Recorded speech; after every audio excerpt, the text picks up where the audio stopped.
you're not lazy. And no, you're not undisciplined either. I'm gonna say the thing most people avoid saying out loud. If you're the kind of person who can think fast, learn fast, see patterns fast, and solve problems in your head before most people even understand the question, then your biggest enemy usually isn't ability, it's abundance.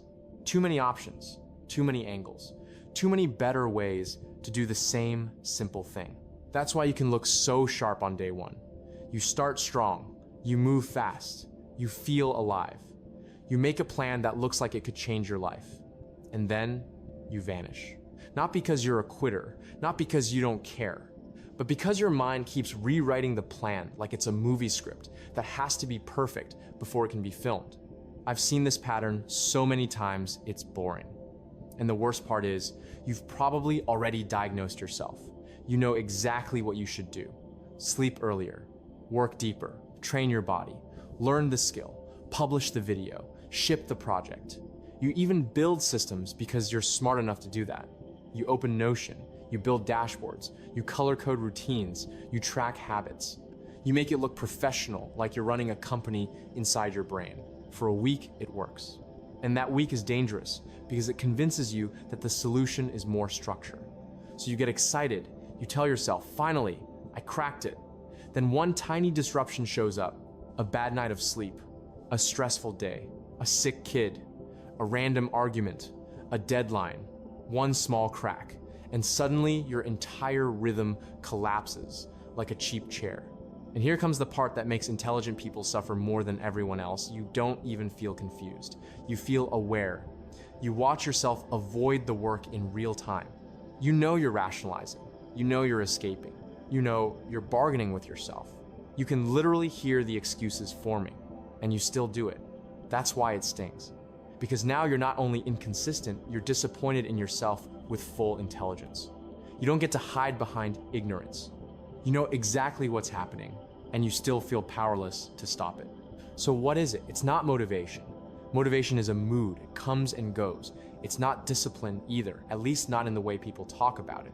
The real issue is smarter and darker. You're stuck in what I call the intelligence loop. The intelligence loop is when your brain values thinking more than repeating. It's when you confuse insight with progress. It's when you get addicted to the high of figuring it out, but you hate the grind of doing it again.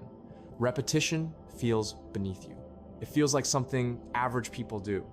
And that tiny belief, quiet, subtle, almost invisible, kills more potential than failure ever could. If that hit a little too close to home, comment 8. I want to see how many of us are living inside this loop, and I'll share the 3 moves that break it. Here's how the loop protects you. Most people believe consistency is about willpower, like you either have it or you don't. That belief is comforting because it turns inconsistency into a character flaw. I'm weak. But intelligent minds love that story for a different reason. It protects identity. Because if your problem is willpower, then you can always claim you're not really trying. And if you're not really trying, you're not really failing, your brain whispers, I could do it anytime. It whispers, I'm not failing. I'm just not fully committed yet. It whispers, once I find the right system, then I'll dominate. That sounds like confidence, but it's actually a way to avoid proof. Because proof is dangerous. Proof puts your identity on the line. Proof means other people can judge you. Proof means you might discover you're not as special as you've been telling yourself. That's why smart people get addicted to potential. Potential is clean. Potential is perfect. Potential can't be criticized. Potential can't be rejected. Potential doesn't embarrass you. Consistency does. Consistency forces you to show up when you don't feel inspired. It forces you to do the same simple thing again. And intelligent minds hate boredom. Not because boredom is painful, because boredom threatens the identity of being exceptional. Now pay attention, you don't lose motivation first. You lose novelty first. Your brain doesn't run on commitment, it runs on stimulation. And intelligence creates stimulation through new ideas, new strategies, new visions, new identities. So when the work becomes repetitive, when the results aren't instant, your brain starts hunting for a new mental high, a new beginning, a new version of you. You don't just procrastinate, you optimize, you research, you redesign, you replan, you reframe, you watch one more video, you read one more thread, You adjust the workflow, you change the routine, you switch the niche, you switch the goal, you switch the style. It feels productive because it looks like work, but it's not. It's avoidance with a suit on. Planning is safe, execution is exposure. Execution is where reality can touch you. Execution is where you can be judged. So your brain chooses safety and calls it intelligence. That's why I don't treat consistency as a personality trait. I treat it as a nervous system skill. Your brain isn't failing to understand, your brain is failing to tolerate. To tolerate boredom, to tolerate friction, to tolerate being average for a while. And that tolerance is exactly what intelligent people often don't train, because intelligence gave them rewards without repetition. In school, you could cram and still win. At work, you could improvise and still look competent. In life, you could talk your way through situations with quick thinking and charm. So your brain learned a brutal lesson. Why repeat when I can spike performance with bursts? But consistency isn't spiking.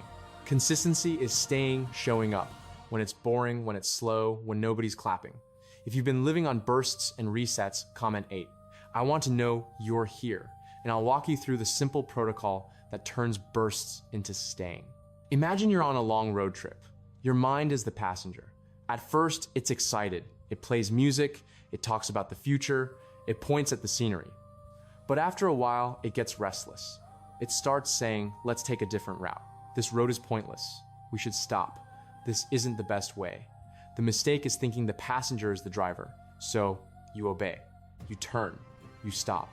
You restart. Over and over. And after years of movement, you realize you never arrived anywhere. So what do? Not more motivation, not more planning. We change your relationship to repetition with 3 moves. They're simple. If you're soft, you'll ignore them. If you're serious, you'll do them. First, lower the standard of novelty.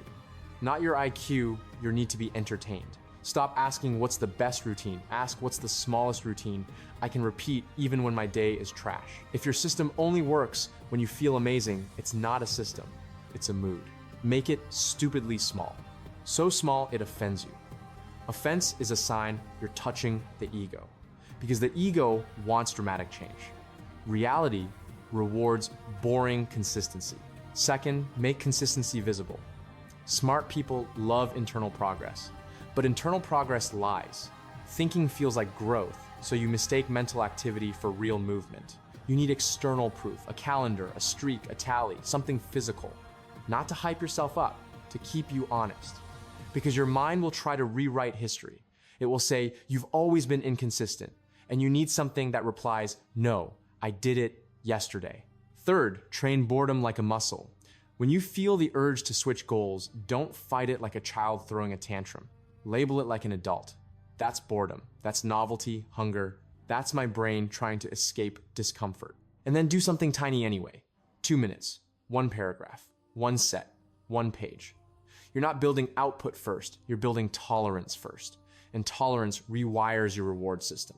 Over time, your brain stops needing fireworks and starts respecting quiet momentum. Now, the identity shift, the part people avoid because it requires humility. You're not inconsistent because you're incapable. You're inconsistent because you're sensitive. Sensitive to boredom, sensitive to pressure, sensitive to expectation. Intelligence amplifies that sensitivity because it makes you see too far ahead. So every small action feels insignificant, like a drop in the ocean. And when actions feel insignificant, you stop. But consistency isn't about significance. It's about allegiance. It's you telling yourself, I'm the kind of person who returns. Even when it's boring, even when it's slow, even when nobody claps, you return.